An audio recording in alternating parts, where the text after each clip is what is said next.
Só pra gente pegar o aspecto político, teve um podcast aí, sério, não vou dar concorrência pra esses caras, porque eu já tô muitas vezes com muito mais audiência, aliás, eu tô muitas vezes com mais audiência, não vou ficar dando audiência pra maluco. Eu quero só que vocês lembrem que isso aqui são professores, um deles é professor universitário, certo?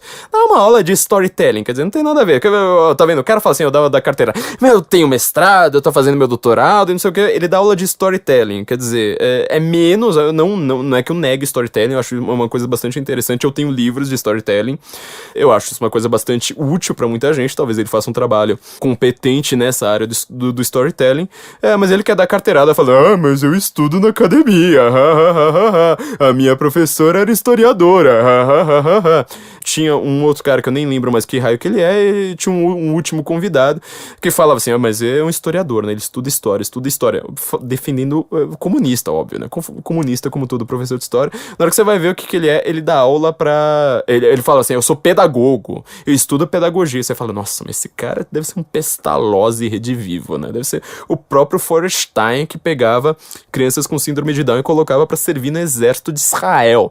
Isso é um pedagogo, entendeu? Você fala, uau.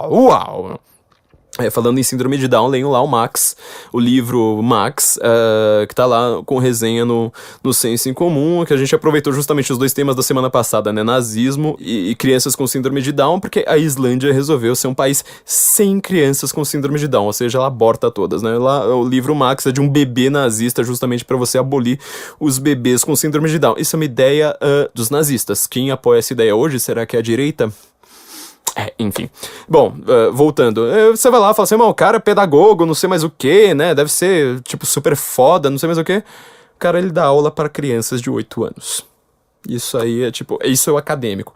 Vamos ouvir, por exemplo, eles citaram textos do Senso em Comum, né, falando que citaram só o título e tentaram refutar o título. Não tô brincando, tentaram refutar o título. Eles também fizeram isso com o livro do Anthony Sutton, que é a respeito do dinheiro, do investimento de Wall Street, que ele fez todo o pátio industrial soviético do Stalin foi com dinheiro de Wall Street, e ele tem provas documentais ali que não acabam mais. Eles tentam refutar esse livro lendo a sinopse do livro na internet. Eu não tô brincando, eles leem a sinopse do livro na internet e refutam, falam, não, deve estar errado, portanto eu não vou gastar dinheiro com essas bosta aqui.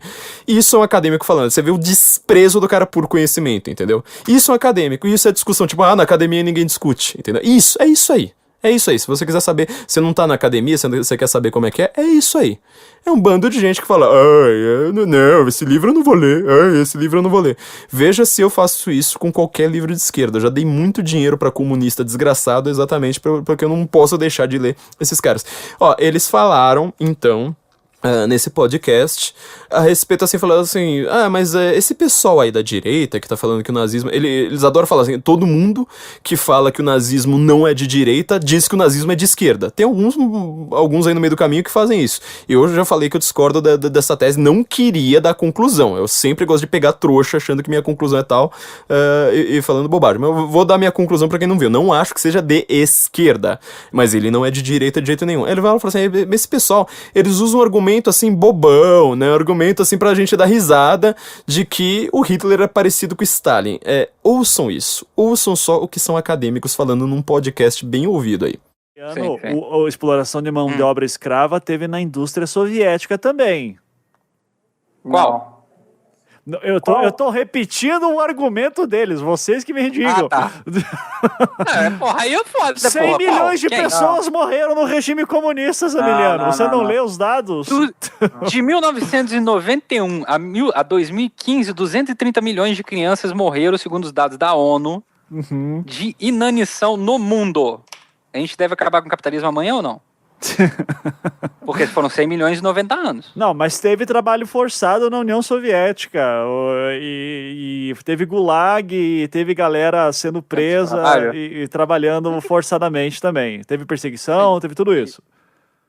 Tá, e teve campos de concentração no sentido de extermínio? Teve. Stalin matou mais que Hitler. Cadê o... Não, tendo em vista que o Stalin matou o exército alemão, né? Eu acho que ele matou mais que o Hitler mesmo. Não, depois da Segunda Guerra. Depois da Segunda Guerra. Não. Vamos lá, gente. Então é o seguinte, porque isso é uma assim, coisa cara, que sempre batem, assim, ó, Hitler usava mão de obra escrava, o Stalin também usou mão de obra escrava. Não. Então, por favor, nos iluminem sobre isso. Não, porque que acontece? A gente, ó, não tava lá.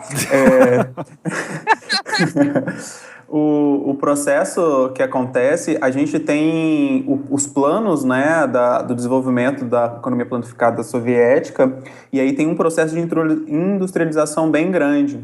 Só que a distribuição de trabalho, ela tem essa coisa das pessoas se alistarem para trabalhar em determinadas coisas, mas as pessoas também tinham tempo de lazer. O que acontecia? Como a União Soviética estava num processo de franco crescimento, muitas pessoas, nos seus tempos livres, se voluntariavam para fazer certos trabalhos não especializados.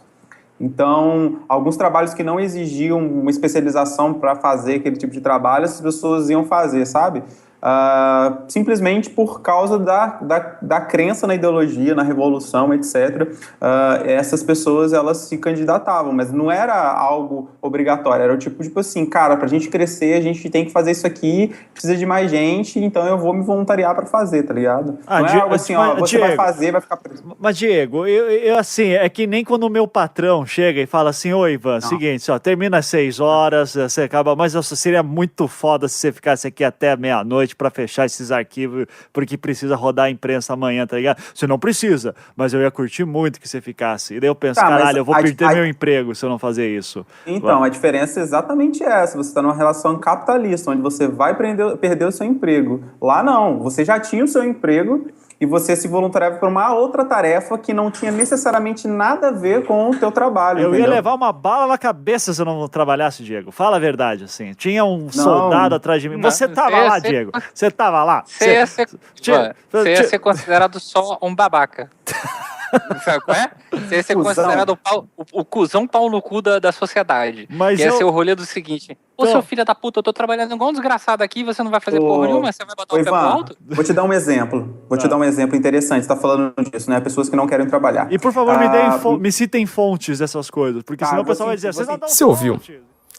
Quer dizer, isso aqui é indescritível, eu não sei nem como comentar isso aqui. O cara, ele acha que o Gulag era uma colônia de férias. Quer dizer, eu tô assim de saco cheio, eu tô tão bem que eu vou assim me voluntariar e vou pro Gulag. Quer dizer, o livro Arquipélago Gulag, o livro de não ficção mais importante do século XX, mas esse cara nem sabe que existe, de um Nobel de literatura, entendeu? Ele acha que assim, não, tipo, era tão bom lá, mas tão bom lá, que, tipo, as pessoas se voluntariavam. Essa história de que Stalin matou 100 milhões de pessoas. O comunismo, aliás, matou 100 milhões de... dá risadinha. Você sabe por que o nazismo existiu? Por causa de gente igual esse aí. Entendeu? Gente igual isso aí é o que fez o nazismo existir. Se não fosse esse tipo de gente, não teria nazismo. Ninguém teria, não teria matado... Ó como ele fala de morte, ó. Teve, o Stalin matou mais que Hitler. Cadê o... Tendo em vista que o Stalin matou o exército alemão, né? Eu acho que ele matou mais que o Hitler mesmo. Não, depois da Segunda Guerra. Entendeu? Se não fosse esse tipo de gente, eu prefiro conversar com um assassino no meio da rua do que com esse tipo de gente. Esse tipo de gente é defensor de genocídio. Vai conversar com a sua avó, sabe, é analfabeta, estudou só até a 4ª série, fica vendo novela o dia inteiro, vê se ela defende genocídio. Esse aí defende. Você tá vendo gente defendendo o genocídio. O cara, ele acha que o Gulag era tipo, não, é tão bom aqui que as pessoas queriam ir pro Gulag, porque elas estavam coçando o saco de tão boa que era ele tá descrevendo aqui, ó, vamos ouvir. Tem que lembrar também que a União Soviética, né, a Rússia, cara, como é que eu vou explicar isso para as pessoas entenderem de uma forma mais fácil? A carga horária de trabalho naquela época era 16 horas diárias. tá? Carga horária normal, varia 16 horas diárias. Você faz a revolução, você joga esse troço para 8 horas. É o primeiro país no mundo a jogar para 8 horas. É como se hoje a carga horária de trabalho de 8 horas caísse para 4 horas por dia. De repente você se vê numa situação em que você tem tempo livre pra caralho. O que você vai fazer? Até que você pode assim, sabe? Eu vou ficar o dia inteiro coçando o saco olhando pro teto. Cara, não... Quem já teve essa grande oportunidade da vida, né, de tipo, sei lá, ficar desempregado e definitivamente ficar coçando o saco na sua casa, em algum momento dá um tilt no cérebro, sabe? Você fala assim, caralho, eu não tô aguentando mais. Eu tenho que fazer qualquer coisa. Sabe? Qualquer coisa. Você vai fazer qualquer coisa, cara. Sim. Você pode fazer o que você quiser. Você vai entrar pro partido, você vai se voluntariar sei lá, nos escoteirinhos. Pra pintar a rua. Pra pintar a rua, nos lobinhos da puta que pariu. É igual o velho quando aposenta, cara. Meu pai tá fazendo uma caralhada de... Tem um monte de ar de bambu aqui, cara. Ele aposentou e podia ficar olhando pro teto. Não consegue, porque o trabalho é o que define o homem.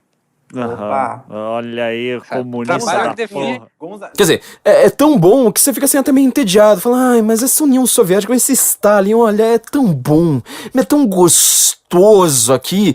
Ele não descreve, né, mas além de você só não precisar trabalhar, tinha até odaliscas assim, sabe, lá, te abanando. E você fica lá, que saco cheio, o que eu vou fazer hoje? Eu vou pro Gulag. Um professor de história falando isso, quer dizer... Esse cara, se ele lesse lá, um livro do Orlando Figes, por exemplo, só pra citar um historiador super pop, extremamente lido, esses caras eles não entram em livraria, viu, gente? Eles só leem o que o professor manda, eles não entram em livraria, porque todo livro do Orlando Figes é putamente vendido. Eu entrei... Só nas minhas últimas férias, você vai em Londres, você vai em Nova York, assim, você chega na seção de história, primeira coisa que você vê é o livro do Orlando Figes. Pega lá qualquer livro dele, os Sussurros, por exemplo, que eu citei bastante, eu fiz um longo estudo a respeito desse livro. Livro de 900 páginas, viu, bando de trouxa. Isso aqui não é livro pra criança ler, não é livro pra professorzinho de história ler. 900 páginas, o cara acompanhando famílias soviéticas ali do começo ao fim. Você vai ver, por exemplo, isso sem falar do Gulag, não tem Gulag nesse livro, não tem Gulag, isso aqui é só antes, é assim, tinha o fazendeiro, certo? Não é grande fazendeiro, são os kulaks, cuidado com a palavra kulak com K no começo, kulaks, que eram os pequenos fazendeiros, fazendeiro assim, sei lá, tem um sítiozinho lá qualquer, e tinha do lado uma fazenda que ninguém, não era produtiva, então chegava lá os revolucionários, os bolcheviques, falavam assim, bom, agora vocês vão ter que fazer a distribuição dessa fazenda, e ele acompanhava a família, falava, a família do cara, um roubava as ovelhas dele, o outro tinha matado o filho, era uma coisa assim bem rústica mesmo. Eu falo assim, bom, agora você vai ter que juntar tudo, a sua casa, que você que foi bastante produtivo, você que cuidou da sua fazenda, aquele vizinho lá que não cuidava, agora é tudo de todo mundo. Bom, obviamente, de repente o vizinho tá descuidando mais ainda, não tem, se antes tinha comida só pra uma família, de repente não tem comida mais nem pra meia família. E são 2 famílias que precisam ser alimentadas, quer dizer, em questão de um pequeno gesto, você multiplicou, você dividiu a comida por 4, quer dizer, tinha 1/4 da comida agora ali pra todo mundo. E aí, tipo, de repente aquela casa tinha que ter metade da casa também pro vizinho. Aí, de repente, vão lá e começam a falar assim, olha, mas tá faltando grão. Tem lá os pessoal que vai confiscar grão.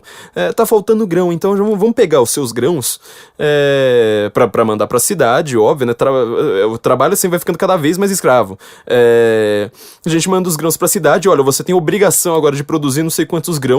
Não importa se você vai passar fome depois que você entregar grão. O que importa é que você precisa entregar grãos pra gente.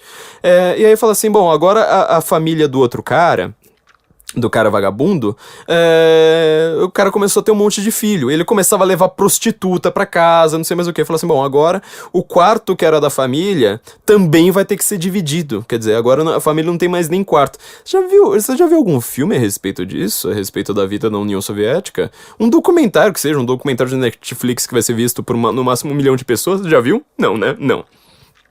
E sério, os caras estão fazendo análise baseada em filme. Eles não conseguem citar um livro. Eles fazem tudo assim baseado no imaginário de filme. Então vai lá, começa a separar... Começa a dividir até os quartos da casa. Aí tem a velhinha num canto. De repente um cara chegando com puta em casa do outro. Você já viu a respeito disso? Quer dizer, o imaginário a respeito do socialismo, o cara acha que socialismo é isso aqui, ó. Ursinhos carinhosos. 4, 3, 2, 1. Quem é que surge? de algum lugar lá no céu, se movimentando rapidinho como um vagalume. Se algum problema você encontrar, quem é que aparece pra ajudar? Os ursinhos carinhosos estão aí pra ajudar. Estão aí pra ajudar. É isso, é a visão do socialismo dele. É isso aqui.